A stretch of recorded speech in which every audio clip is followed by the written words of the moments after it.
Negociação tributária.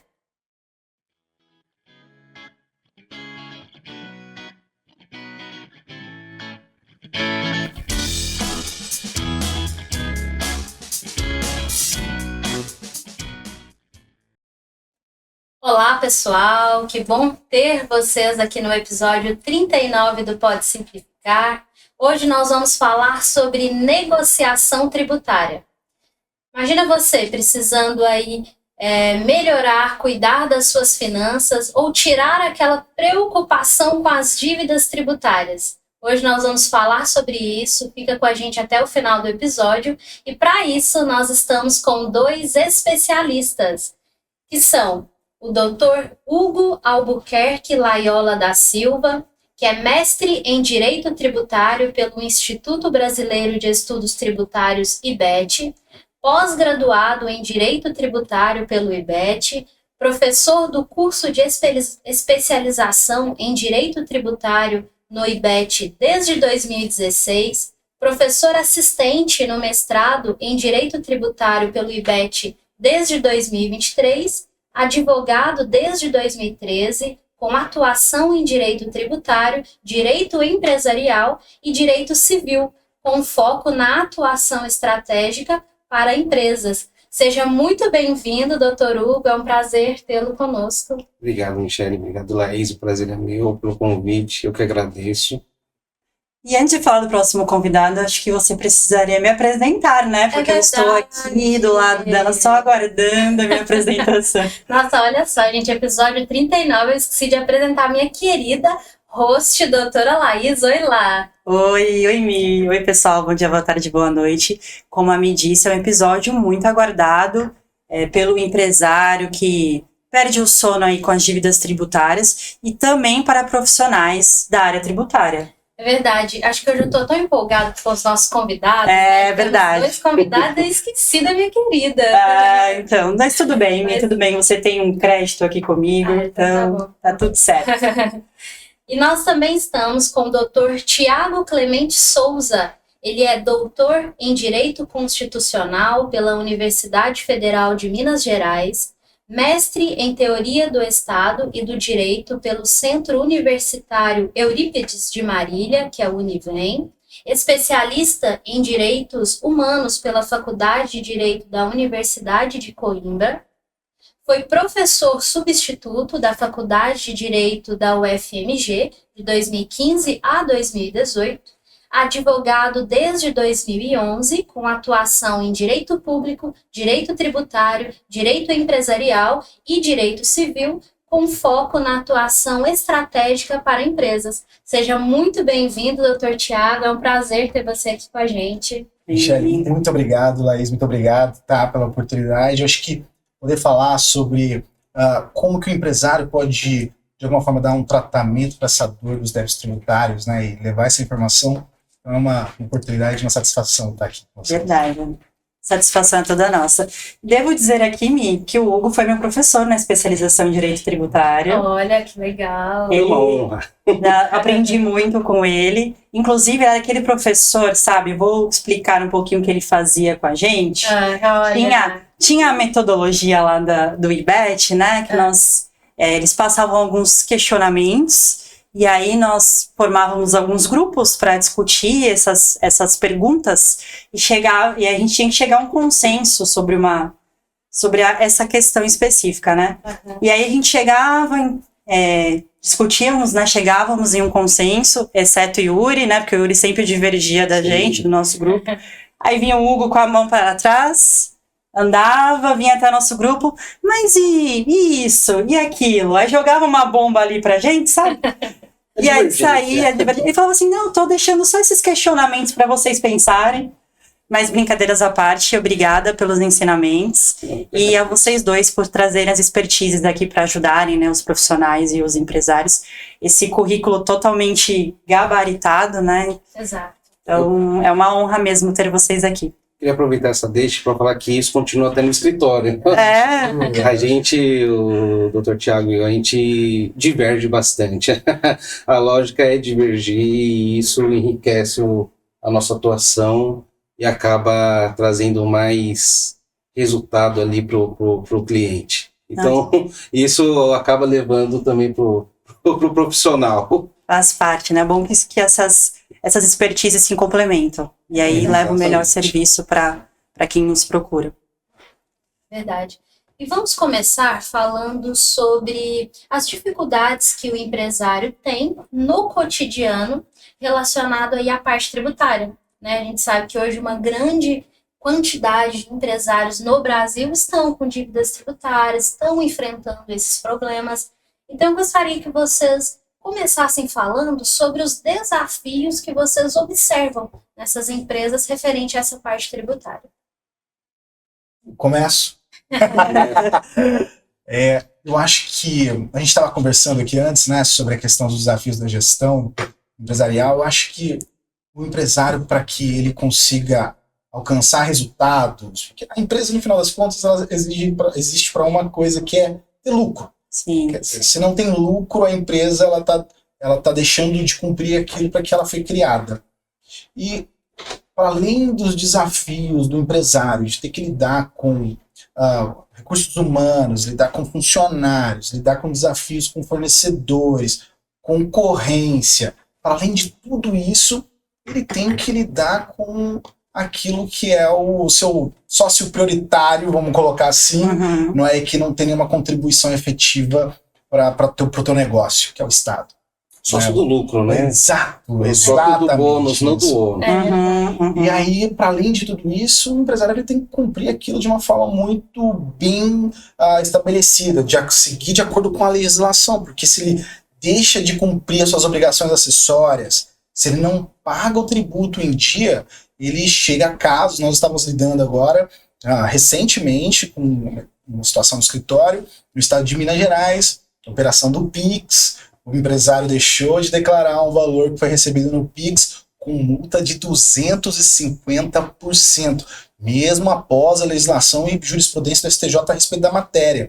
Então, o que nós temos é um desafio muito grande para o empresário, para além de todos os problemas do dia a dia, ter que lidar com as questões tributárias. E uma questão muito clara e que acho que torna isso muito mais complexo é em relação à existência de muita legislação a respeito das matérias tributárias, né? A gente está falando, um dos temas que nós iremos tratar ao longo aqui, eu acredito hoje, é sobre as transações tributárias. Sim. Só sobre as transações tributárias nós já temos uma infinidade de legislações que tratam a respeito da matéria. Portarias, editais, e aí tem o PGDAO 1, tem o PGDAO 2, o que mudou com o 2, pode sair do anterior, da transação anterior para ir para a nova. Então são muitas regras, né? Fora isso, tem o PGDAO 2 federal, tem as transações estaduais, tem as municipais. Exato. E aí a gente está falando de 5 mil municípios, mais de 5 mil municípios, Sim. mais de 5 mil legislações podendo tratar sobre transação tributária. Então a gente tem um grande complexo legislativo para entender, compreender e atender ao empresário. Sim. E aí pensar qual é o nosso papel nesse meio, né? De que forma que a gente pode contribuir para que o empresário ele possa se dedicar exclusivamente a explorar a sua atividade e ficar calmo, tranquilo, receber informações tratadas para que ele possa tomar a melhor decisão dentro da gestão da sua empresa. Acho que é mais ou menos nesse caminho. É verdade. Inclusive, a gente fala sobre a questão de que finanças não ensinam, né, na escola, na faculdade, deveria ter, né? E a parte tributária também, né, se a gente for pensar. Porque, assim, todas as atividades exercidas empresariais, elas vão ter que lidar com a parte tributária. Mas você vai numa faculdade de arquitetura, de qualquer outra atividade, não tem lá uma matéria tributária. Se a gente for pensar, deveria ter, né? Assim como a financeira, porque ele vai lidar com isso todos os dias. Faz parte da gestão. E a gente sabe, né? A gente trabalha nisso, a gente sabe que, assim, um errinho para menos é algo que pode chegar aí consequências drásticas no futuro. E também para mais é horrível, porque tá comendo uma fatia do lucro desnecessária. Exatamente. Você tocou num ponto que eu até lembrei de uma participante do programa Tuane, que trata muito sobre precificação, né? Sim. E a gente, como a gente está falando questão tributária, é totalmente essencial para você formar o seu preço. Né? Então é uma matéria, não só na questão de finanças, mas sem um tributário ali, se você não entende bem, você não consegue formar um bom preço, Se você não forma um bom preço, você não tem você não dá lucro. Exato. Que é o início da frase. E essa complexidade tributária, o empresário ele precisa ter alguém ali para dar as instruções, porque realmente são muitos instrumentos, muitas normativas, muitos instrumentos, estadual de um jeito, federal de outro, municipal de outro. Então, assim, o que a gente sempre frisa também, buscar o consultivo, né, contratar especialistas para te auxiliar na área consultiva, preventiva, para depois não ter um problema no futuro, porque para que o empresário foque mesmo no exercício, na atividade e deixar, né, porque realmente é muito complexo, um profissional para auxiliá-lo, né, nessa jornada aí empresário. Sim, sem dúvida. Laís, só aproveitar o que você está dizendo, quando estava falando sobre qual é o nosso papel, né, nesse trato da questão tributária e tentar facilitar a vida do empreendedor, que no final das contas, eu acho que é esse o nosso papel na qualidade de advogados, contadores, profissionais da área que transitam no direito tributário, é levar a informação tributária tratada para o empresário. Né? O nome do podcast de vocês Pode Simplificar. E eu acho que nosso papel é exatamente isso. É comunicar para o empresário de uma forma bem simplificada qual é o problema que está diante dele, qual é o problema que ele tem que resolver. E aí a gente chega até um ponto, que é falar assim, ó, você tem esse problema aqui, você tem essa matéria que você precisa resolver, você precisa mudar isso na sua operação, você precisa dar esse tratamento para que ele possa decidir. Né? Então ele toma a decisão, o nosso papel não é decidir pelo empresário, a gente sempre fala isso com os nossos clientes, ó, você tem esse caminho e esse caminho, então a gente está trazendo luz para vocês sobre o que está acontecendo para que você possa decidir. Então no final das contas é buscar essa ideia de facilitador para o empresário, para que ele tenha clareza real do que está acontecendo, para saber as consequências e aí poder tomar a sua decisão, né? Acho que essa é a mais importante. Verdade, e assim, e hoje a gente sabe que uma das maiores dores aí do empresário é a questão de dívida tributária, né? Muitos que em algum tempo ali do caminho até conseguiram caminhar sem dívida, a gente viu ali que na pandemia muitos caíram nessa parte aí da dívida tributária, porque tiveram que pagar outras coisas que eram mais urgentes e foram deixando. Então, aumentou a quantidade de empresas com dívidas. E então eu queria que vocês explicassem aí para o pessoal sobre agora solução, né? Uma opção aí de solução, que é a questão da transação tributária, como que funciona. Vocês podem explicar, por favor? Acho que, adentrar no tema da transação, é importante a gente contextualizar que o que o governo, principalmente o federal, ele fazia.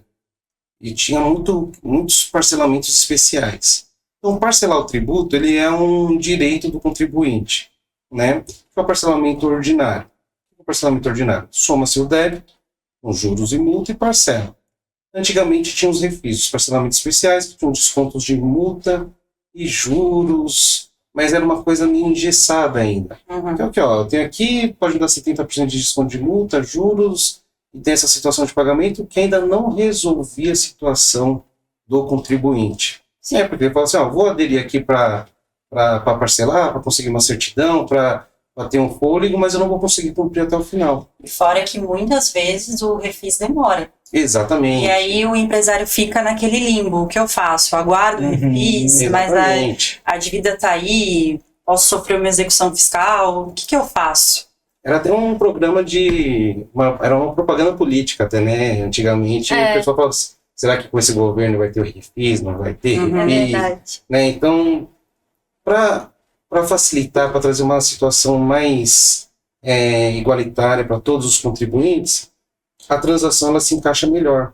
Porque a transação não vai trazer somente a questão do parcelamento engessado, tem 70% de desconto ou não. O que a Procuradoria está propondo, o que ela quer? Ela quer entender a situação da empresa e falar o seguinte, vamos fazer um acordo, onde esse acordo seja bom para mim, Procuradoria, e seja bom para você, contribuinte, que você tenha condições e que não inviabilize a sua atividade. Então vamos tratar de um acordo personalizado. E aí a transação ganhou força na pandemia. A pandemia, da mesma forma que ela trouxe um endividamento, ela também trouxe uma celeridade na questão da transação, que é um instituto antigo previsto já no CTN. Então, já desde a década de 60, o Instituto da Transação existe, mas ela foi ganhar força na pandemia. E na verdade, é bem interessante isso que o doutor Hugo está dizendo, porque no final das contas, existe uma mudança de postura da Procuradoria da Fazenda de compreender que a perpetuação do litígio ele não reflete no aumento de recolhimento, recuperação de crédito e aumento da receita do ente que está exigindo o pagamento do tributo. Então, o que se estabeleceu enquanto mudança de postura institucional é que a transação tributária, no momento em que você de fato estabelece parâmetros que podem ser individualizados, pensar a realidade de cada uma das empresas, pensar a capacidade de pagamento das empresas, um parcelamento flexível e assim por diante, isso pode trazer uma postura, inclusive, do próprio contribuinte de melhorar a forma de contribuição e aumentar a receita para a União, para os estados e municípios. Então, claro que a gente está falando aqui muito mais no perfil das transações federais, não é? Porque isso acaba servindo como modelo também para os demais entes, estados e municípios, mas o que a gente consegue observar é que a partir de 2020, quando tem a legislação que regulamenta a matéria e depois a própria portaria da Procuradoria, é que tem essa preocupação de tornar a coisa, pensar, utilizar uma linguagem um pouco mais técnica aqui, que é o princípio da igualdade material, não só aquele formal que todos são iguais perante a lei, mas eu preciso verificar as desigualdades existentes entre os empresários, entre as regiões do Brasil, para verificar, aqui eu vou dar um desconto maior para essa empresa porque ela está passando por maior dificuldade financeira, ali eu não vou dar mais um desconto maior porque ela tem uma capacidade, um fôlego financeiro maior, e assim por diante. Então essa mudança de mentalidade da própria Procuradoria, refletida na legislação e nas portarias, mostra a mudança de perfil das transações, que é muito diferente do sistema dos refis. Né? Então acho que esse é o grande ganho. E dentro das modalidades de transação tributária, nós temos a transação por adesão, a transação individual simplificada e a transação individual. Vocês poderiam nos explicar a diferença entre essas transações? Ótimo. Eu só queria aproveitar essa nossa fala para mostrar uma diferença entre elas, acho que isso é bacana. O que nós temos é o seguinte, a legislação ela vem e estabelece então que as transações elas vão se desenvolver mediante programas que são estabelecidos na esfera federal por editais. Então hoje nós temos o edital que está em vigência, que vai dar até dia 30 de agosto de 2023, 2024, né? Que estabelece uma transação por adesão. O que seria a transação por adesão? A partir do momento que você cumpre determinados requisitos estabelecidos na legislação, na portaria e no edital, você tem alguns descontos que são concedidos de forma automática pelo sistema Regularize da Procuradoria da Fazenda. Então o empresário ele vai lá com auxílio do seu advogado, do seu contador, ou ele mesmo vai lá e acessa o sistema do Regularize e ele verifica lá as modalidades de transação por adesão. Nessa modalidade, o empresário ele não tem uma capacidade de negociação com a Procuradoria. Os descontos estão ali previamente estabelecidos, as possibilidades de parcelamento estão ali previamente estabelecidos. Essa é a chamada transação por adesão. Então, o modelo negocial já está... É como se fosse um contrato de adesão. Está ali estabelecido no sistema, o empresário, cumprindo de forma objetiva ali os requisitos, ele tem o direito a recebimento. As outras modalidades, ela já tem uma maior flexibilidade, porque na transação individual e na transação individual simplificada, o empresário ele pode apresentar a sua proposta de celebração de transação de negociação. Perfeito. E é aí que está o pulo do gato. Nós temos uma questão que é a capacidade de pagamento, que a gente vai falar sobre isso também, que serve também para transação por adesão, mas ali que você vai ter uma maior capacidade de sentar na mesa com o procurador, com a procuradoria e falar assim, minha empresa está passando por dificuldade financeira, mas a gente vai se reerguer se por acaso você me der aqui uma forma mais simplificada, facilitada de pagamento. Eu quero pagar, eu vou pagar, só que você precisa me dar esse tipo de desconto. E me dar esse período aqui para eu ter um respiro para fazer o pagamento dos meus débitos. E aí a gente vai para o campo da transação individual. E a lei fala o seguinte: se for o débito superior a R$1 milhão e inferior a R$10 milhões, você está diante de uma possibilidade de celebrar uma transação individual simplificada. Se o débito for superior a R$10 milhões, ele vai aderir a uma transação individual que não é a simplificada. E a diferença é porque você tem alguns benefícios que você pode utilizar na não simplificada com a simplificada, que é, por exemplo, o prejuízo fiscal e a base de cálculo negativa das contribuições previdenciárias. Que são questões um pouquinho mais técnicas, que a gente pode até falar sobre isso, mas é o tipo de benefício que pode ser concedido e os prazos. É muito interessante, muito, né, essa modalidade. Muito mesmo. Porque o empresário que está nos assistindo, muitas vezes, isso não chega para ele, né? Geralmente o empresário, ele conhece mais igual a gente falou, sobre refis, sobre os parcelamentos engessados, né? E não essa possibilidade de fazer a proposta, né, para ir à aprovação da procuradoria. Então é muito interessante. Não, e tem um outro cenário também, que o empresário, até por uma questão cultural dos refis, ele já vem desacreditado. Então, assim, você explicar para ele a transação, explicar assim, existe uma grande possibilidade de você negociar, e você negociar de forma flexibilizada, como o Dr. Thiago falou, com tantas parcelas, tem um limite, né? Sim. Mas até 140 vezes, dar uma garantia, usar a base de cálculo negativa, prejuízo fiscal, então, assim, precatórios, existe uma possibilidade de você negociar de uma forma que vá atender aquele empresário na sua particularidade. Então, assim, hoje a gente enfrenta um desafio que é trazer essa situação para o empresário e ele tirar todo a questão histórica, cultural, dele não achar que é mais um refis, que é mais um parcelamento que não vai dar em nada, que ele vai atrasar e depois vai vir juros maiores e tudo mais. Sim. Então, a gente tem um trabalho de explicar para o empresário que fazer esse acordo, a premissa dele é não inviabilizar a atividade empresarial. No fim das contas, a procuradora fala assim, eu vou fazer acordo com você, não quero inviabilizar a sua atividade empresarial, porque não é interessante para a procuradoria. Porque se ela inviabilizar a atividade empresarial, ela não vai receber. Sim. Então entra nesse contexto que o Dr. Thiago falou, que aí vem por adesão, a individual simplificada, individual conforme os valores. E em questão de desconto, é possível falar alguma coisa? Assim, Sim. Há uma média, há previsões assim legais? A legislação, ela trata o seguinte, que os descontos, eles nunca podem ser superior ao valor do débito principal. Então, apurou o tributo, você tem ali o débito principal e sobre ele se tem os encargos e os honorários e assim por diante. Acontece que no Brasil, as incidências de encargos honorários são extraordinários. Sim. E muitas vezes ultrapassam 100% do valor do próprio débito. Sim, é impressionante. Impressionante. Então, o que a legislação estabelece? E aí, as pessoas, quando se deparam com essa hipótese que se consegue descontos de forma administrativa, que eu estou dizendo, nada disso é de forma judicial, porque o plano ali, a arena do debate não é o Poder Judiciário. Porque o Poder Judiciário, quando ele vai cumprir o devido processo legal, garantias constitucionais e assim por diante, ele precisa do tempo. Só que o empresário não tem esse tempo. E a União, ela quer receber.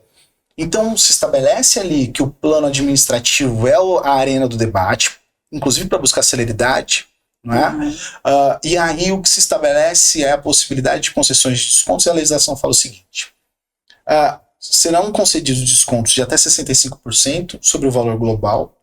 Entretanto, não se pode alcançar o valor do débito principal, podendo-se alcançar até 100% de juros, multas e encargos.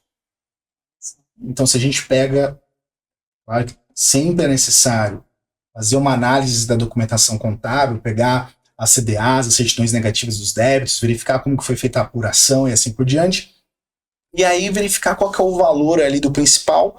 Até o valor do principal, de fato, a União, os entes conseguem proteger. O que é para fora daquilo, consegue-se descontos, e não é raro de se chegar em descontos maiores. Tá? Descontos que chegam ao percentual de 65%, e a legislação ela faz ainda mais um adendo. Se eventualmente a empresa que busca o desconto for uma ME, uma EPP, uma Santa Casa,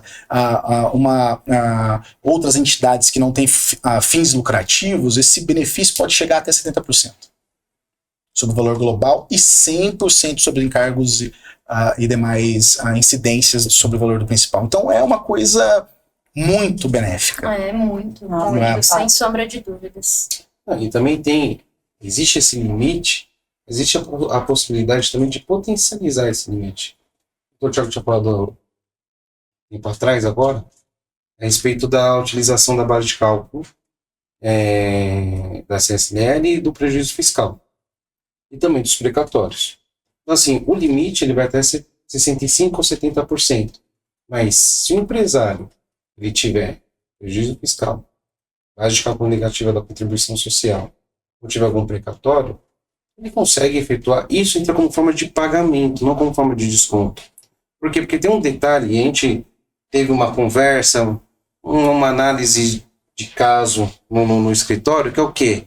Será que a utilização do prejuízo fiscal, da base de cálculo e do precatório está limitado até os 65%, 70%? E a gente foi ver até com o procurador que não, que eu posso ter o desconto máximo de 65%, não atingindo o principal, mas o principal e o a mais, o excedente, eu posso pagar com esses institutos. Então existe uma grande possibilidade de você potencializar, de você maximizar esses descontos. Sim. E precatório, a gente não tem uma previsão de recebimento, né? Então, assim, é muito mais fácil você utilizar agora. Sim. Né, do que ficar aguardando anos a fio, talvez os seus herdeiros recebam. Então, muito bom. Uhum. E antes de fazermos a próxima pergunta, eu quero fazer uma pausa, inclusive para vocês tomarem um cafezinho, uma água e comer um pão de queijo. Eu quero falar com você que está nos assistindo. Eu quero te convidar a se inscrever no nosso canal. Imagino que você esteja aí acompanhando nosso conteúdo. Se você estiver gostando, se inscreva, assim você não perde nenhum episódio. Deixa seu like, seu joinha também aí nas nossas redes. E gostaria também de pedir aos convidados para deixarem a rede social de vocês, do escritório, por favor. O nosso Instagram, a gente leva bastante conteúdo lá, tenta informar as pessoas, né, sobre essa matéria do direito tributário, direito empresarial. É o @CA Sociedade Advogados, que é Clemente Albuquerque, né? E nosso site é Clemente Albuquerque Advogados. Você jogando no Google lá vai aparecer também o nosso site lá. O pessoal está convidado para poder lá visitar e verificar o que a gente tem de conteúdo. E conversar com a gente também. Exatamente, sempre à disposição. Legal, inclusive a gente vai deixar, né? Isso. Abaixo, que aí fica mais fácil para você acompanhar as redes sociais dos nossos convidados. Lembrando também, não gosto de esquecer do pessoal que nos ouve nas plataformas de áudio. Sim. Também. Te convido a ir lá no YouTube para conhecer a nossa carinha, né? Para quem só nos ouve pelas plataformas e se inscrever no nosso canal. Também estamos com uma oportunidade incrível, né, Mi? Se você tem interesse em patrocinar o nosso podcast, aparecer aqui nos nossos episódios, nós vamos deixar o contato da nossa assessora, que ela dará todas as informações para vocês, ou até mesmo vá até o nosso Instagram, vá lá no direct, manda uma mensagem que tem interesse em fazer parte desse projeto, que ela dará todas as informações para vocês. Exato, é uma oportunidade porque a sua marca pode estar aqui com a gente e você ainda participa desse projeto, né, que transforma aí empresas e pessoas. Certo. Vamos agora voltar às perguntas aqui, que ainda tem bastante perguntas, né? Bom, sou eu agora. Quais são os procedimentos e condições para uma empresa negociar uma transação individual com o fisco e como isso pode beneficiá-las? Todas as empresas elas estão elegíveis para fazer essa transação. Aí a questão é o que precisa ser analisado.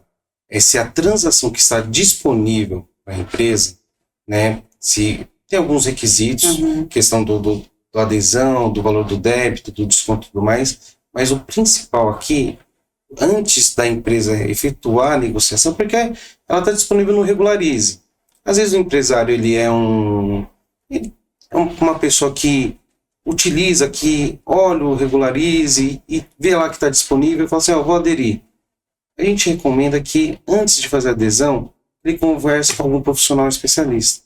Por quê? Porque antes de fazer qualquer transação, o que vai determinar os requisitos, o que vai guiar a premissa estipulada pela Procuradoria, é a capacidade de pagamento. Então, assim, hoje, qualquer empresário que entrar no Regularize vai ter um campo chamado capacidade de pagamento. E ele vai estar classificado entre A, B, C, D e E. O A sendo um grande contribuinte que tem uma capacidade de pagamento que está de acordo com o valor do débito. Então, assim, a gente encontra muitos contribuintes que têm um débito no valor de 1 milhão e tem uma capacidade de pagamento de 6 milhões, por exemplo, dos próximos 60 meses. Como que o fisco tem essa informação? Através das obrigações acessórias. Então, através das obrigações acessórias, ele analisa toda a informação que foi passada pela contabilidade e ele forma um valor que ele estipula para os próximos 60 meses. Então, ele fala assim, dos próximos 60 meses, de acordo com as informações da contabilidade, ele tem uma capacidade de pagamento de 6 milhões. O débito dele é de 1 milhão. Então, não preciso dar desconto para ele.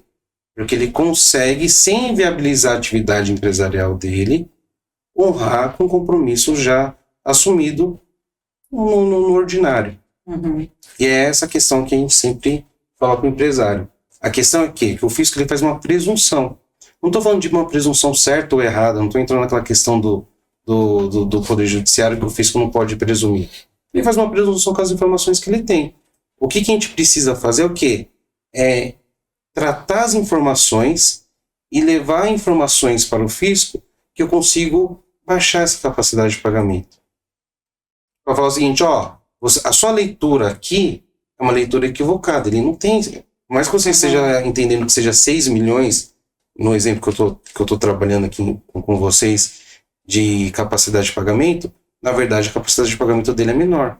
E aí, através da documentação contábil, demonstrar para o fisco qual é a capacidade real dele de pagamento. Perfeito. Complementando isso, se vocês me permitirem, quando a gente fala sobre qual essa consideração do droga, ela é bastante interessante. Porque às vezes a gente está preocupado sobre qual é a modalidade da transação que eu vou buscar, se é uma individual ou se é uma transação por adesão. Muitas vezes até o empresário para ele essa informação é uma informação importante para nós que somos técnicos, etc. Mas o empresário ele quer saber de uma coisa: qual é o desconto e em quantas vezes eu vou pagar? Qual é o valor da parcela? O principal de tudo é qual o valor da parcela. E ele vai verificar se a empresa de fato ela tem capacidade de arcar com aquilo.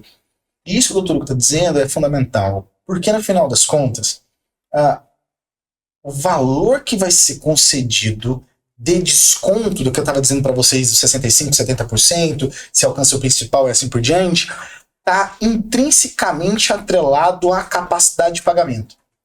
Existe na legislação e nas portarias dos editais outros critérios para concessão de descontos, como por exemplo, irrecuperabilidade dos créditos, se a dívida é superior a 15 anos e outros elementos. Só que o fator mais importante, aquilo que o empresário pode fazer junto com a sua equipe técnica, com a sua equipe jurídica, contabilidade, é fazer a revisão da capacidade de pagamento. É isso que o doutor está dizendo. O fisco ele vai lá e faz uma projeção. Sim. Com as informações acessórias, aquelas obrigações que vocês têm que ir lá com a contabilidade tem que encaminhar, passar as despesas, qual que é o gasto que você tem com de pagamento, contribuições, assim por diante, ela falou, essa empresa aqui tem um faturamento X, em 60 meses ela consegue contribuir com tanto. Só que muitas vezes, como é uma presunção, as presunções elas têm equívocos. Eu vou trazer um exemplo para vocês. Uma empresa explora atividade no ramo de transporte. Qual é um bem que é comum para essa empresa que muitas vezes elas acabam integralizando no capital social? Caminhões. A pergunta é a seguinte: ele vai lá, declara isso nas suas obrigações acessórias, integraliza no capital social da empresa, só que se ele tem esse bem à disposição para vendê-lo e pagar tributo? Ele não necessariamente tem essa disposição. Porque isso faz parte da sua atividade empresarial principal. Se ele tira o caminhão, ele deixa, de fato, a possibilidade dele explorar a sua atividade econômica. E aí perde a capacidade de pagamento. Exatamente. Então, qual que é o papel nosso de técnico? É chegar para a União, chegar para o ente e falar assim, ó, embora vocês tenham colocado esse bem aqui para formar lá a tua fórmula da capacidade de pagamento e para gerar o valor total, esse bem tem que ser excluído. Então, quando vocês reduzem a capacidade de pagamento, tendo essas estratégias, mostrando que aquele bem é fundamental para a atividade, você reduz a capacidade de pagamento. O cenário muda totalmente. E aí você aumenta o desconto. Porque na leitura do fisco, da procuradoria, eu tenho um bem aqui integralizado, um caminhão no valor de 10 caminhões no valor de 100 mil aqui, tem 1 milhão aqui na capacidade de pagamento dele. E não é. Na verdade, eu não posso vender aquilo, porque se eu vender, eu estou inviabilizando a minha atividade. Se eu inviabilizar a minha atividade, eu não tenho lucratividade. Se não tenho lucratividade, eu não pago tributo. Então, nosso trabalho, junto com a contabilidade, é sempre olhar esses detalhes para ver qual que é a real capacidade de pagamento. E, às vezes, a capacidade de pagamento que está lá presumida, ela é aquela. Não tem o que ser feito, né? Claro, existem pessoas que vão trabalhar de formas que não são convencionais e que a gente não indica, mas até com a nossa conversa com os procuradores, eles falam, ó, a gente procura aqui transparência. Então, se a gente sentir que tem transparência, não, a gente vai dar seguimento. Se a gente vê que é uma manobra, a gente encerra a negociação. Então, a gente tem que estar sempre analisando esses detalhes. Por isso que não dá para falar que a transação existe requisitos específicos. O requisito específico da transação, o que guia, o que vai ser um orientador, é a capacidade de pagamento. Ela que vai dar um norte para o empresário para a gente gerar a real capacidade de pagamento dela. Realmente é bem personalizado. Exatamente. A realidade de cada empresa. Isso.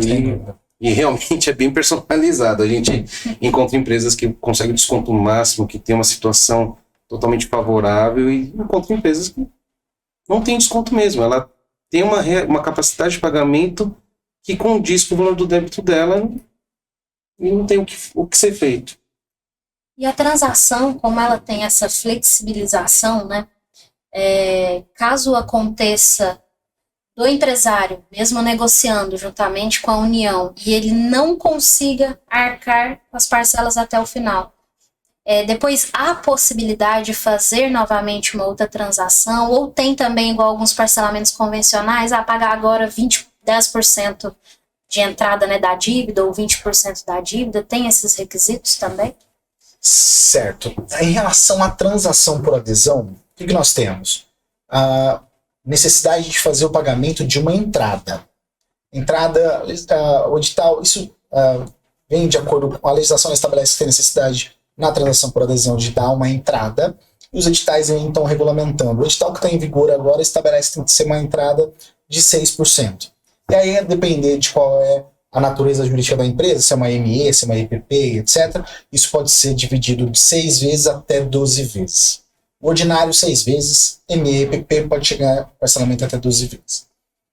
A sua pergunta está relacionada à possibilidade de rescisão do parcelamento da transação, desculpem, e se eventualmente ele pode ser beneficiário do mesmo instituto caso tenha ocorrido essa rescisão. Não é, Michele, essa é a sua dúvida, né? É isso mesmo. Até assim, justamente por essa não ser o objetivo, porque já é personalizado para a empresa conseguir arcar até o fim, né? Mas eu digo até pela questão cultural que a gente estava falando, né? De muitos empresários, às vezes, inclusive, até parcelam, porque precisa de uma CND urgente. A gente sabe que na prática acontece, né? Mas o que isso impacta na transação? Maravilha. A legislação ela fala o seguinte: uma vez estabelecido a rescisão da transação, existe um procedimento administrativo para se constatar isso. Então, o empresário ele foi notificado de que houve causa para a rescisão. Por exemplo, ele não fez o pagamento do valor que foi transacionado, ou ele deixou de cumprir uma obrigação assumida. Por exemplo, ele não renunciou a uma demanda, uma ação judicial, que ele estava discutindo com o fisco. Como o objetivo não é o litígio, ele assume a obrigação de falar, então deixa de discutir aquela nossa demanda sobre um crédito tributário e vamos seguir aqui pela transação. Ele é, então, intimado para regularizar isso e não faz. Não feito isso, há uma causa para a rescisão. E a legislação fala o seguinte, uma vez determinada a rescisão, o empresário ele fica impedido durante 2 anos de celebrar uma nova transação. A questão aqui é definir o que é rescisão. Porque se você entender que um mero inadimplemento da transação efetuada é uma causa de rescisão, ele vai estar impedido. Se você tiver uma interpretação no direito, no mundo empresarial, na contabilidade, tudo é interpretação. Se você interpretar que o inadimplemento não é uma causa de rescisão, aí ele vai poder transacionar, fazer até reaproveitar, migrar, ele pode até migrar. Ele está numa transação, vê uma oportunidade melhor, ele pode migrar. Agora a questão é a seguinte, é você não deixar que ocorra a rescisão da transação. Então, no caso de inadimplemento, qual a sugestão que a gente passa para os contribuintes, para os nossos clientes? É ser transparente com a Procuradoria. Não vou conseguir cumprir, não vamos estabelecer aqui uma causa de rescisão, vamos só encerrar essa transação, mas que ela não venha como uma rescisão.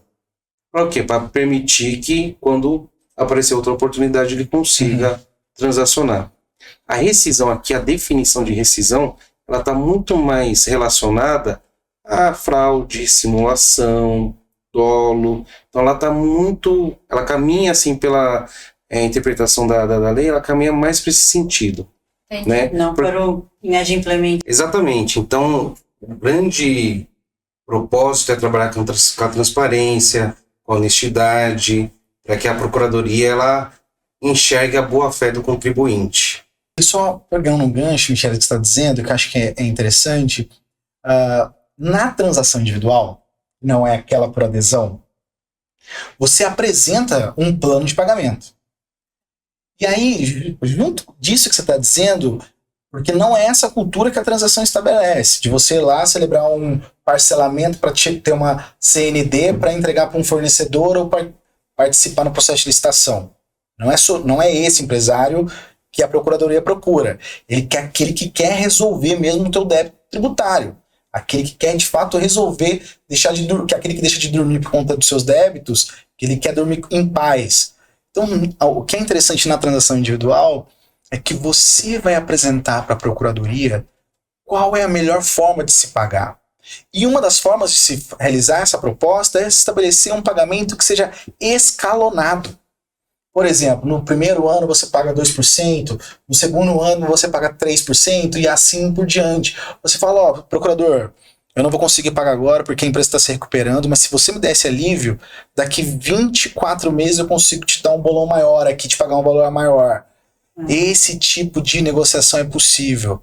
Tá? Então, quer dizer, é pensar de fato como que a empresa vai lidar com a questão do débito tributário e apresentar uma proposta que seja real.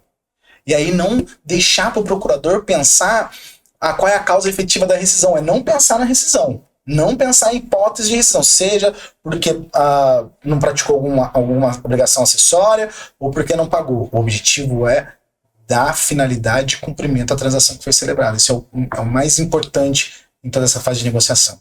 Porque existem situações imprevisíveis. Sem dúvida. Então, assim, você vai mostrar para a Procuradoria que, olha, aconteceu isso, mas eu quero resolver. Exato. Não deixar simplesmente, deixei de pagar, vai ficar por isso mesmo, e aí... Priorizei outros pagamentos, outras retiradas, ser transparente com ela. Igual você falou, pode perder um cliente grande, um contrato grande, pode acontecer. Inclusive, essa informação do contrato, ela é primordial. Você trazer para a procuradora e falar assim, eu tenho um contrato aqui com uma empresa de 24 meses. Nesses primeiros 24 meses eu vou conseguir pagar até mais, posso começar decrescente. Eu falo assim, eu consigo pagar 10%, mas no 25º mês, eu não sei se eu vou renovar, eu não sei qual que é a situação da empresa, então eu vou precisar aqui ou inverter, ou equilibrar, ou ter um decréscimo do valor. Então... decrescente a parcela. Tudo isso é importante. Os seus contratos, por isso que a gente fala assim, a transação, né, você tem que olhar a empresa como um todo, olhar toda a contabilidade, olhar todos os contratos, recebimentos, dívidas, tudo, para você fazer a melhor proposta para a procuradoria. Ficou super claro, né? Uma baita oportunidade. Caminhamos para o final, como passou rápido. Muito rápido, eu queria continuar, Eu mas também, aqui tá também. muito bom. Tema super interessante.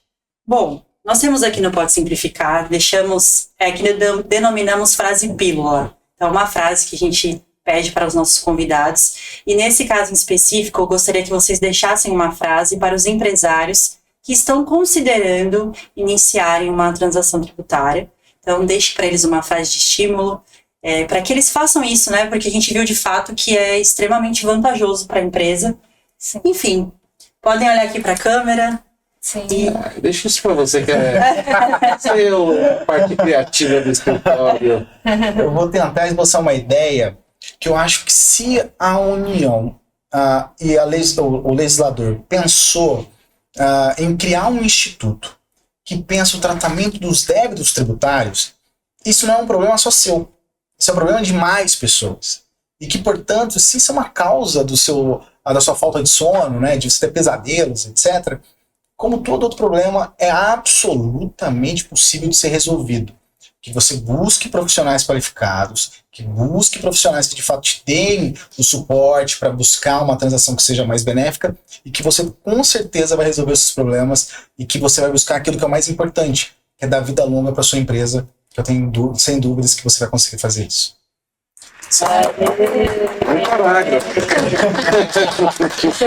Bom mesmo. E chegamos então ao fim. Eu gostaria de agradecer, né, aos nossos convidados pela presença, por compartilhar, né, conhecimento de vocês conosco, com todos que nos assistem. Muito obrigada. Nós que agradecemos não só vocês duas, mas pela equipe que vocês têm, todo o profissionalismo do Pode Simplificar, assessora, todo mundo, toda a equipe. Então nós que agradecemos todo o tratamento que a gente teve desde do convite. Exatamente. Obrigado, pessoal. A gente valoriza muito, assim, que vem aqui, né, compartilhar suas expertises, né, doar um pouquinho do seu conhecimento para quem está nos ouvindo e nos assistindo. E fica o convite para as próximas, né? Já feito, né?